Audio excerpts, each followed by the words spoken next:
Hello everyone, मैं मिथुन सिंह स्वागत करता हूं आप सभी का। आशा करता हूं आप सभी बहुत अच्छे होंगे। बिहार एस्टेट पेपर 2 11 क्लास 11 12 के लिए जो है प्रीवियस ईयर क्वेश्चन पेपर 2023 में जो क्वेश्चन आए हुए थे उसके बारे में बात करेंगे। और एग्जाम जो है आपका कंडक्ट कराया गया था 11/9/2023 को। तो मैथमेटिक्स के इस पेपर को हम लोग देखेंगे प्रीवियस ईयर क्वेश्चन पेपर में क्या क्या पूछा गया था। बाय द वे पीडीएफ के लिए जो है हम लोग इस वीडियो में आपको जानकारी भी देंगे। एक मिनिमम से अमाउंट देकर आप इस पीडीएफ को भी अवेल कर सकते हो, उसके बारे में हम लोग बाद में बात करेंगे। सबसे पहले मैं आपको पीडीएफ ओपन करके दिखा देता हूं। यहां से देखिए 11 सितंबर को ये एक एग्जाम कंडक्ट कराया गया था। पहला क्वेश्चन आपके सामने ये रहा, 1 + √2 + i divided by 1 + √2 - i to the power 4 की वैल्यू क्या होगी, इसके बारे में बताना था। तो देखिए राइट ऑप्शन इसका है 103, यानी कि -1 इसका क्या होगा, करेक्ट आंसर होगा। चलिए आगे बढ़ते हैं इसी तरह से दूसरे क्वेश्चन की ओर हम लोग। यहां से देखिए क्वेश्चन यहां पे दिया हुआ है, यदि cos alpha plus cos beta plus cos gamma equal to 0 equal to sin alpha plus sin beta plus sin gamma हो तो sigma sine bracket beta plus alpha का वैल्यू क्या होगा। तो देखिए इसका जो राइट आंसर है यहाँ पे बताया गया है क्या, 55002, यानी कि ऑप्शन नंबर 2 0 इसका सही जवाब होगा। आगे बढ़ते हैं अगले क्वेश्चन की ओर। i to the power i की वैल्यू क्या होगी। तो देखिए i to the power i की वैल्यू यहां से आप देख पाओगे, राइट आंसर है 540004, यानी कि इसका सही जवाब होगा option number D, e to the power -4n + 1 to the power pi, और ये हो जाएगा अपॉन 2। तो ये इसका करेक्ट आंसर था। चलिए आगे बढ़ते हैं अगले सवाल की ओर। उससे पहले मैं आप लोगों को अब दोहरा देता हूं, अगर आपको इसकी पीडीएफ चाहिए तो पीडीएफ के लिए क्या करना होगा, यहां से मेरी ईमेल आईडी देख लो, yourmithunsingh@gmail.com पे आप मुझे मेल कर सकते हो। इंस्टा पे हो then do follow me @imithunsingh, वहां से जो है पीडीएफ आपको बस छोटे से अमाउंट में आपको मिल जाएगा, 15 रुपीज में ये पीडीएफ आप मुझसे अवेल कर सकते हो। चलिए आगे बढ़ते हैं अगले क्वेश्चन की ओर। यदि 10 alpha plus i beta equal to i है तो आपको बताना है, जहां पर अल्फा और बीटा क्या है, वास्तविक है, तो अल्फा क्या होगा, अनंत होगा, परिमित होगा, अनिश्चित होगा, इनमें से कोई नहीं। तो देखिए इसका जो सही आंसर है वह होगा अनिश्चित है। ठीक है, अगले सवाल की ओर हम लोग बढ़ेंगे। cos inverse 3 - 2i divided by 3 + 2i का काल्पनिक भाग क्या होगा। तो देखिए log √5 इसका काल्पनिक भाग होगा। आगे देखते हैं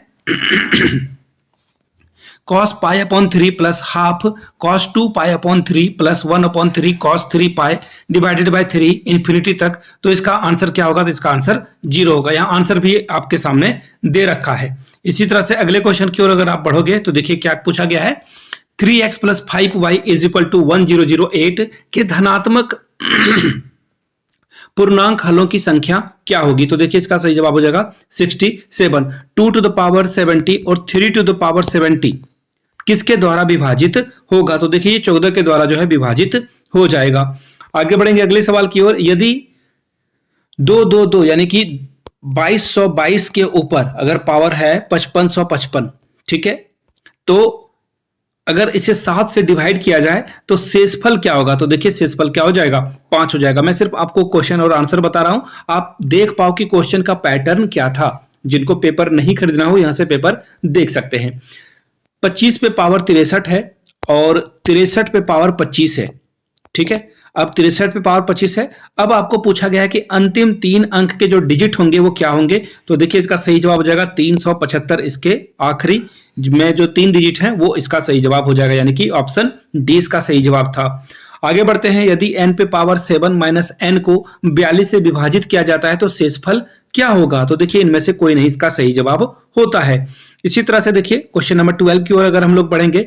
यदि m महत्तम पूर्णांक है तो किन्हीं 4 क्रमांगत पूर्णांकों के योगफल को विभाजित करता है m होगा, वो m क्या होगा, वो m होगा 24। इसी तरह से देखिए समीकरण 72x = 15 mod 42 के हलों की संख्या n है, तो x एक धनात्मक पूर्णांक है, तो n बराबर क्या होगा, n बराबर होगा 0। ये ऑफिशियल आंसर की के साथ मैं आपको बता रहा हूं। स्थिर वर्गता वाले जो वक्र होते हैं उसे क्या कहा जाता है। तो देखिए उसे जो है, यहां से मैं आंसर देख लेता हूं, इसे वृत्तीय और रेखीय कहा जाता है। यदि x = a bracket theta plus sine theta, y = a 1 - cos theta, तो साई का वैल्यू क्या होगा, तो साई का वैल्यू होगा हाफ थीटा। चलिए आगे बढ़ेंगे। इसी तरह से यदि f एक आरोही अवकलनीय फलक है तो जो एक एक से गुजरता है तो उसकी लंबाई, देखो इंटीग्रेशन करके आपसे पूछा गया है तो इसका सही जवाब हो जाएगा y प्लस 2nx। इंटीग्रेशन आपसे यहां से पूछ लिया गया है 0 से 1 x पे power k minus half t minus k, और इसका जो रिजल्ट होगा वो क्या होगा, इनमें से कोई नहीं होगा। चलिए आगे बढ़ते हैं क्वेश्चन नंबर 18 की ओर। समीकरण 1/r बराबर cos थीटा प्लस आई साइन थीटा को निरूपित करता है। ये जो है एक सरल रेखा को निरूपित करता है, तो देखिए इसका सही जवाब सरल रेखा ही होगा। आगे देख लेते हैं इसी तरह से, यदि रेखा में x is equal to a alpha और y is equal to beta है तो अति परवलय जो है एक्स वाई के सापेक्ष संयुग होगा, तो अल्फा बीटा की वैल्यू आपको बताना है। तो देखिए इसका सही जवाब क्या हो जाएगा, 32। इसी तरह से आगे देखिए कुछ और भी क्वेश्चन है। मैं सिर्फ अब इंटीग्रेशन वाले क्वेश्चन को आपको दिखा देता हूं ताकि आपको आइडिया लग सके कि आपको तैयारी अपनी कैसे करनी है। ये देखिए, ये अभी जो अवकलन समीकरण है यानी कि डिफरेंशियल इक्वेशन है, इसका जो है क्या हल होगा ये आपसे पूछ लिया गया है। आगे देख लीजिए इसी तरह से फिर से एक डिफरेंशियल इक्वेशन दिया है y equal to P X plus P Q, तो p बराबर डी वाई डी एक्स है, तो इसका हल क्या होगा ये पूछा गया है। इसी तरह से देखिए प्रारंभिक समस्या X Y D Y equal to Y है, तो आपसे पूछा गया कि इसका हल क्या होगा। और अब मैं आगे बढ़ता हूं, फिर से देखो एक डिफरेंशियल इक्वेशन है X plus Y square D Y D X बराबर ए स्क्वायर का हल क्या होगा ये पूछ लिया गया है। समीकरण y minus two X is equal to A है, तो c का क्या रिजल्ट होगा ये आपसे पूछ लिया गया है। फिर से एक देखो डिफरेंशियल इक्वेशन का क्वेश्चन है M D X plus N D Y equal to 0 है, तो इसका आंसर क्या होगा। इसी तरह से एक और क्वेश्चन देख लीजिए, बहुत सारे डिफरेंशियल इक्वेशन से क्वेश्चन पूछा गया है Z X X minus X square Y, तो जेड डब्ल्यू बराबर 0 हो, तो इसका आंसर आपको बताना था। इसी तरह से देखिए कुछ और क्वेश्चंस को हम लोग देखेंगे, बहुत सारे डिफरेंशियल इक्वेशन से यहां से आपको क्वेश्चन देखने को मिलेगा, भरे पड़े हैं डिफरेंशियल इक्वेशन से क्वेश्चन। अब इसी तरह से अगर आप आगे बढ़ोगे तो देखिए कुछ और रिजल्ट आपको देखने को मिलेगा। देख लेते हैं कुछ और रिजल्ट को। देखो ये मैट्रिक्स से सवाल है, ए की वैल्यू दिया हुआ था, ए इनवर्स आपसे पूछ लिया गया है, तो इसका ए इनवर्स -3 4 और 2 -3 4 होगा, और इसी तरह से 0 -1 और 1 होगा। तो देख लेते हैं कौन सा आंसर है इसमें करेक्ट, 3 2 1 वाला, शायद मैंने ही गलत बना दिया, सॉरी फॉर दैट।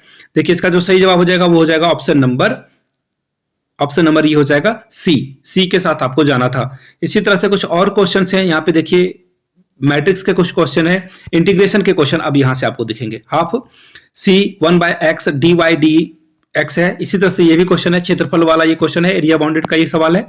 अब इसी तरह से बहुत सारे क्वेश्चन आपको देखने को मिलेंगे, तो ये पीडीएफ आप मुझसे अवेल कर सकते हो। फिर से एक बार यहां से मेरी ईमेल आईडी देख लो, yourmithunsingh@gmail.com पे आप मुझे मेल कर सकते हो। इंस्टा पे हो then do follow me @imithunsingh। मिलते हैं किसी और वीडियो में किसी नए इंफॉर्मेशन के साथ। Thank you.